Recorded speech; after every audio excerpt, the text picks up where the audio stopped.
Olá pessoal, hoje eu quero conversar com vocês sobre uma queixa que é muito comum em consultório, que é a prisão de ventre, e é uma queixa que frequentemente é subestimada.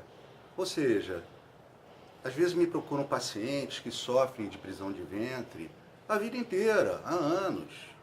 E é mais comum, isso aí, francamente, mais comum em mulheres. Então eu já peguei pacientes que desde a adolescência sofrem de prisão de ventre e pode ser uma prisão de ventre de 3 dias. E eu tenho pacientes que ficam às vezes uma semana, 10 dias sem evacuar. Isso é uma coisa muito séria a médio prazo. O que é a prisão de ventre? Obviamente a prisão de ventre é a retenção de fezes. Normalmente, quando ingerimos o alimento, entre a ingestão e a gente eliminar na forma de fezes, demora entre 12, 15, no máximo 20 horas.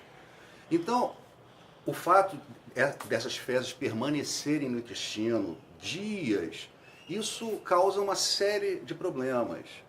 É o famoso paciente enfesado, né, cheio de fezes.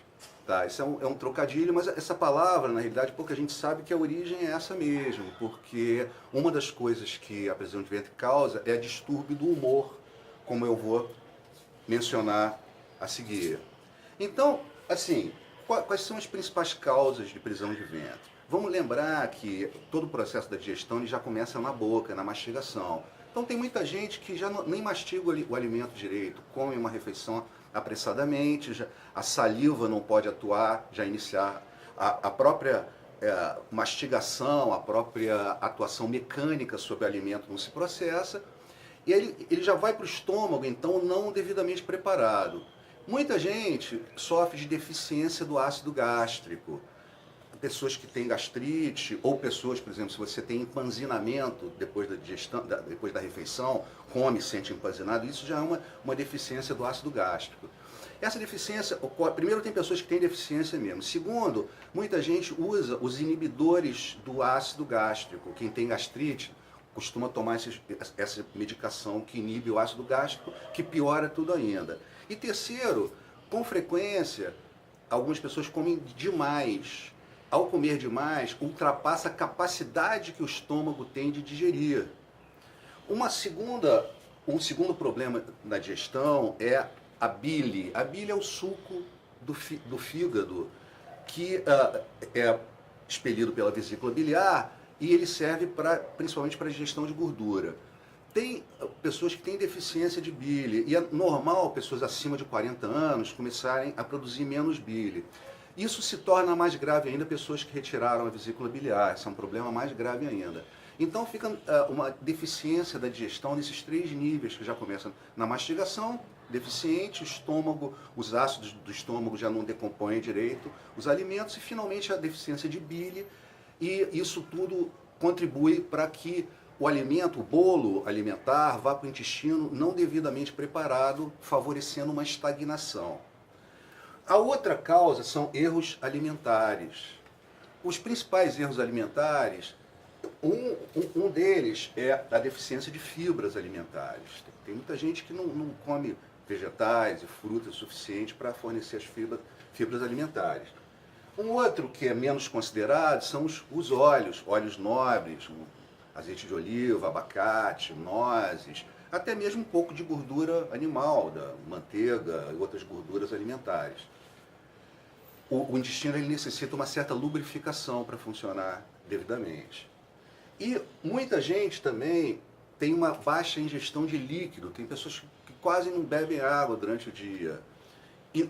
Então, combinando os erros alimentares com uma digestão deficiente, isso leva à prisão de ventre. Quando essas fezes ficam muito tempo no intestino, imagina, uma coisa que é para ficar horas no intestino, às vezes ficam dias no intestino. Um dos fenômenos que ocorre é a reabsorção das toxinas das fezes. As fezes são muito tóxicas, só para vocês terem ideia, as fezes contêm mais radical livre do que carne podre. Então, elas ficando muito tempo na mucosa do intestino, dias, começa a produzir uma irritação na mucosa intestinal. E essa irritação causa um fenômeno que eu já falei aqui várias vezes, eu vou falar mais uma vez, que se chama o vazamento da mucosa. A mucosa é para ser uma barreira selada que separa o conteúdo do intestino, as fezes, da circulação. Quando as fezes ficam muito tempo ali, elas irritam a mucosa, essa mucosa começa a ficar frágil e deixa passar material das fezes diretamente para a circulação. É chamada mucosa que vaza. Então a pessoa começa a reabsorver toxinas que estão nas fezes, não só nas fezes, como nas bactérias das fezes. Começa a reabsorver e essas toxinas vão direto para a circulação. Um outro fenômeno que a prisão de ventre causa é a dilatação do intestino. O sujeito fica, às vezes, 3, 4, 5 dias sem evacuar, as fezes vão dilatando o intestino. Em alguns casos, ocorre o que se chama megacolon, ou seja, a pessoa ela já tem o cólon, o intestino grosso, dilatado. Essa dilatação do intestino piora mais ainda esse efeito da mucosa que vaza, permitindo que mais toxinas entrem diretamente na circulação.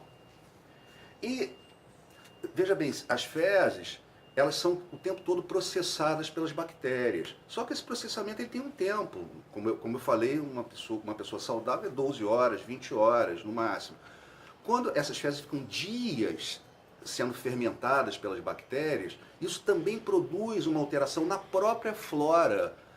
A própria qualidade, o tipo de bactéria começa a mudar e começa a haver uma predominância de bactérias patogênicas, bactérias que não são boas, não fazem bem à saúde. E as principais consequências, veja bem, isso tem uma série de consequências. Eu vou apontar aqui apenas algumas mais comuns. Uma delas, por exemplo, é dor de cabeça.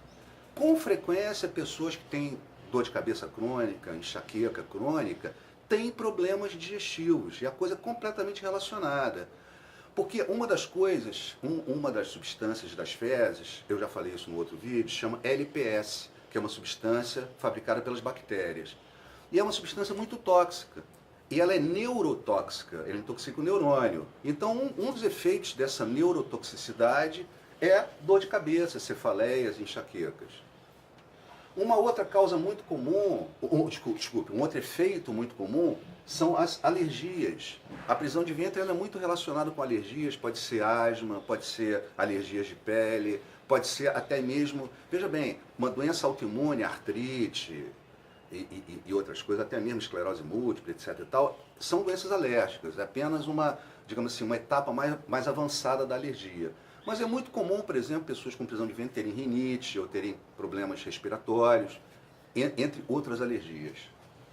Uma coisa também muito comum são os distúrbios do humor. É o que eu falei, a pessoa enfesada, né? Irritação é uma coisa frequente. Quem tem prisão de ventre, assim, crônica de dias, sabe muito bem o que eu estou falando. Após dias sem evacuar, a pessoa não se sente bem, o humor não está bom.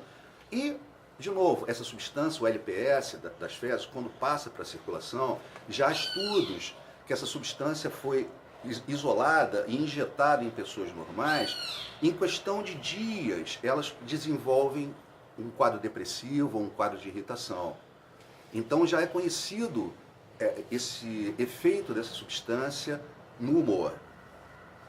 Uma outra coisa que acontece também é acne ou furunculose ou infecções bacterianas de repetição. Por quê? Porque essa mucosa que vaza, ela pode ser tão permeável que às vezes permite a entrada diretamente na circulação de algumas bactérias. Essas bactérias elas circulam, né, e vão se instalar em algum lugar produzindo algum processo infeccioso. E por fim, a tensão pré-menstrual. As mulheres que têm prisão de ventre, quando junta a prisão de ventre com o período menstrual, isso dá uma alquimia negativa muito desagradável. Em geral, as mulheres que já têm TPM e têm prisão de ventre junto, de novo, quando as duas coisas juntam, fica um transtorno do humor muito, muito grande. E eu quero dar aqui algumas dicas. Veja bem, a principal coisa para a prisão de ventre é realmente corrigir as causas, né? Verificar se existe alguma deficiência na digestão. E obviamente, verificar os erros alimentares. Isso é fundamental. Eu vou dar aqui dois toques, duas dicas simples que, uma vez corrigido os erros alimentares, uma vez corrigida a digestão, essas dicas podem ser muito úteis. Que é o seguinte: vocês pegam linhaça, uma colher de sopa ou duas, coloquem em um copo d'água e deixem durante a noite. No dia seguinte, isso vai formar tipo uma geleia. Mexa o copo e tome aquilo. Se for necessário, pode tomar de manhã e de noite. Isso é extremamente eficaz. A linhaça, ela tem substâncias que lubrificam o intestino, ao mesmo tempo tem uma quantidade enorme de fibras, fora ser um nutriente também. Ela fornece os óleos ácidos graxos essenciais, os ômega também. Uma outra coisa muito simples também é a famosa ameixa. Só que, em vez de simplesmente comer a ameixa, eu sugiro que vocês deixem a ameixa de molho, ou melhor ainda, cozinhem um pouco, levemente a ameixa, de forma que ela fique bem molinha. E vocês podem fazer um creme, bater no liquidificador, depois fazendo um creme dessa ameixa. E vocês podem tomar pelo menos umas 3 colheres de sopa desse creme, ou mais, por dia. E podem também conjugar, pode fazer as duas. Quem tem prisão de ventre severa pode conjugar as duas coisas, pode conjugar a linhaça com a ameixa. A ameixa, ela tem um efeito também lubrificante do intestino. Então, fica aqui essas duas dicas e eu peço para quem queira experimentar isso, por favor, dê um feedback, dê um retorno me falando dos resultados. Até o próximo vídeo. Obrigado.